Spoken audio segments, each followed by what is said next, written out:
ఆయన ఒక్కడే మహా ఆశ్చర్య కార్యములు చేయువాడు. ఎవరైనా ఉన్నారా? ఎర్ర సముద్రమును పాయలుగా చేసి 2 పాయల మధ్యలో రహదారి ఏర్పాటు చేసి కాలినడకన ఇశ్రాయేలు కాల్బలమును 6 లక్షల ఆ యొక్క పురుషులు, స్త్రీలు కాక, బిడ్డలు కాక, దాసదాసీలు కాక, నా ప్రియమైన వాళ్ళారా, వీరందరినీ ఆ కాలినడకలో ఎర్ర సముద్రము పాయలుగా చేసి నడిపించిన మహారాజు, మహా ఆశ్చర్య కార్యములు చేయువాడు ఆయనే. కాబట్టి ఆయన కృప నిరంతరమును తన బిడ్డలేడల ఆయన ఎంతో ఓపికతో కనిపెట్టే దేవుడు అయి ఉన్నాడు. For his mercy endureth forever. Hallelujah. తన జ్ఞానము చేత ఆయన ఆకాశమును కలగచేసెను.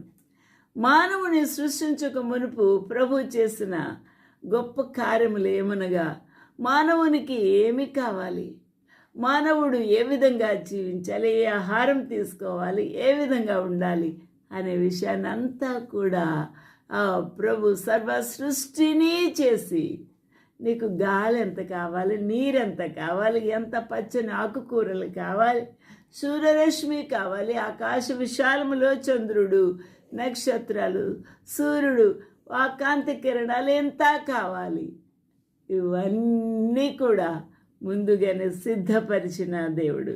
హల్లెలూయా. సృష్టించిన దేవుడు ఆయన తన జ్ఞానము చేత ఆయన ఆకాశమును కలగచేసెను. ఆయన కృప నిరంతరముండును. అవునండి, ఆకాశములో సూర్య చంద్ర నక్షత్రములు లేకపోతే మనకు వెలుగు లేదు, మనకు కాంతి కిరణాలు లేవు. ఆ యొక్క కాంతి కిరణాలు లేకపోతే మనకు ఆహారము పండదు, తినలేము, బ్రతకలేము. నా ప్రియమైన వాళ్ళ, ఎంత గొప్ప దేవుడండి.